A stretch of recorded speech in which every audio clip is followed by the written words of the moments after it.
कई लोग कहते हैं गुरुजी क्या दूध चढ़ाना जरूरी है शंकर पर? कई लोग कहते हैं गुरुजी क्या दही चढ़ाना जरूरी है शंकर पर? शहद चढ़ाना जरूरी है? घृत चढ़ाना जरूरी है? शक्कर चढ़ाना जरूरी है?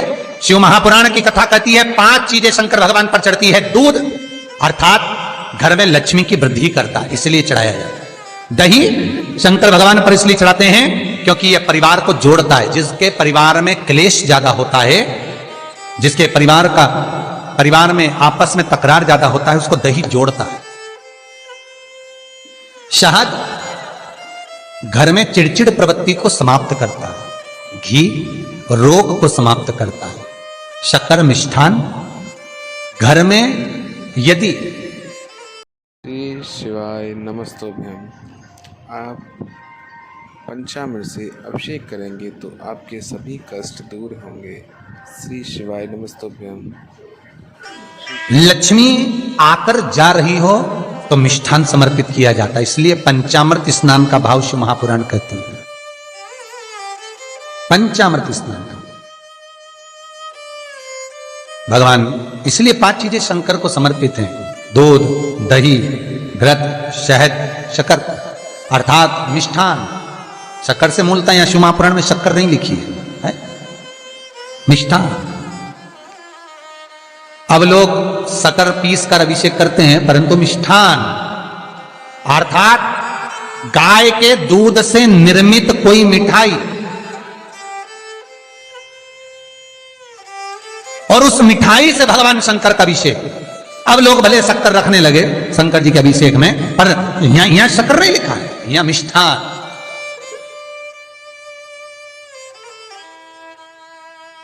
हमारे यहां साहित्य भाषा में कहते थे उसको खांड अर्थात मीठा।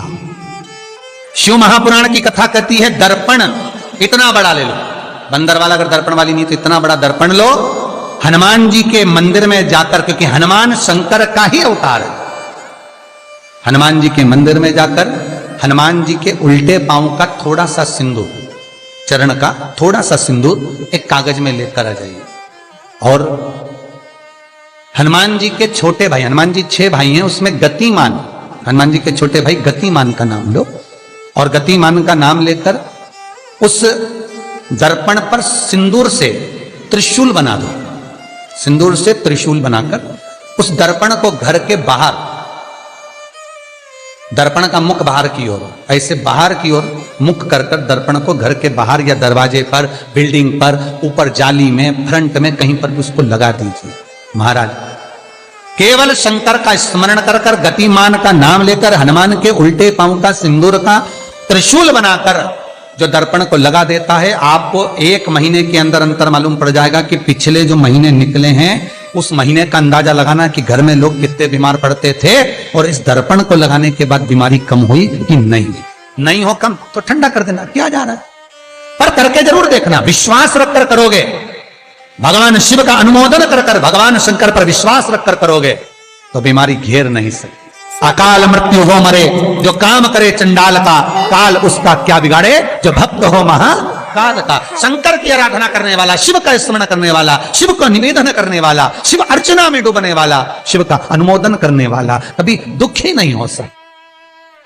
तो शिव महापुराण की कथा कहती है शंकर को जितना जल प्रिय नहीं, शंकर को जितना बेल प्रिय नहीं, शंकर को जितना शमी प्रिय नहीं, शंकर को जितना दूध दही प्रिय नहीं, शंकर को अगर कुछ प्रिय है तो सत्य प्रिय है। सत्यम शिवम सुंदर। इसीलिए हमारे यहां शास्त्र कहता है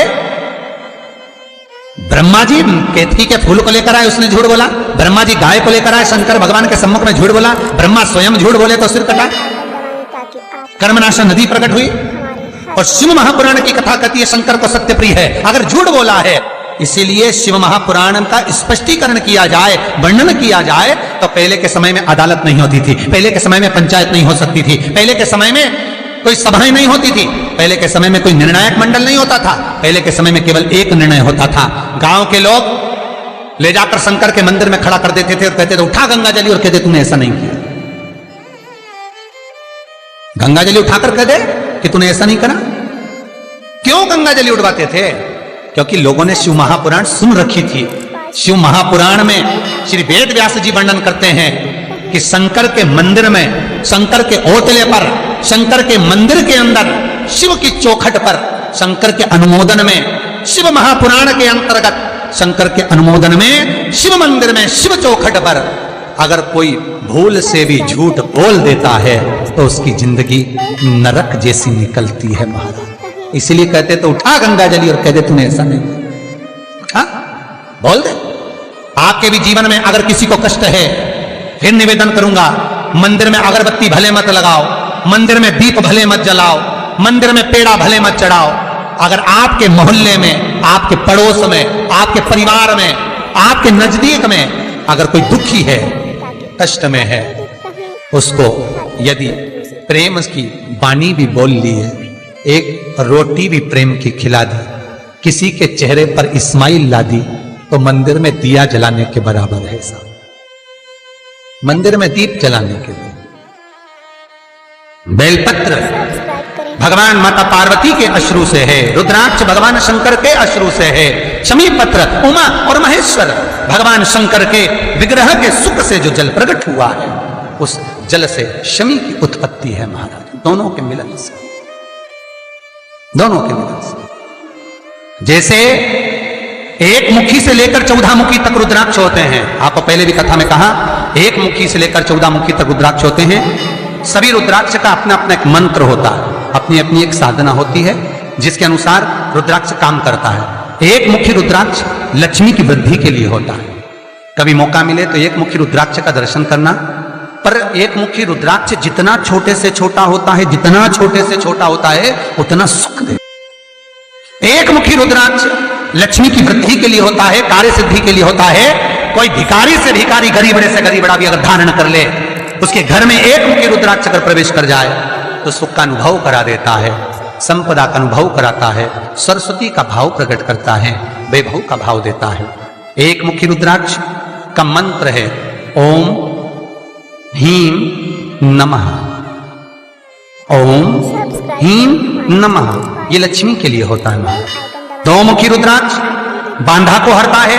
कोई तकलीफ आ रही है, कोई प्रशासनिक कार्य है, कोई काम नहीं हो रहा, फाइल आगे नहीं बढ़ रही, बहुत तकलीफ आ रही है, तो दो मुखी रुद्राक्ष जो व्यक्ति धारण करता है उसका कार्य सफल होता है। दो मुखी रुद्राक्ष का मंत्र है ओम नमः। दो मुखी रुद्राक्ष का शिव महापुराण में जो मंत्र दिया है ओम नमः। विदेश्वर संहिता के अंतर्गत शिव महापुराण में रुद्राक्ष के 14 मुखी रुद्राक्ष के मंत्र दिए हुए। आप शिव महापुराण नहीं पढ़ सकते तो मंत्र लिख लें। दो मुखी रुद्राक्ष का मंत्र है ओम नमः। तीन मुखी रुद्राक्ष विद्या प्राप्ति के लिए होता है।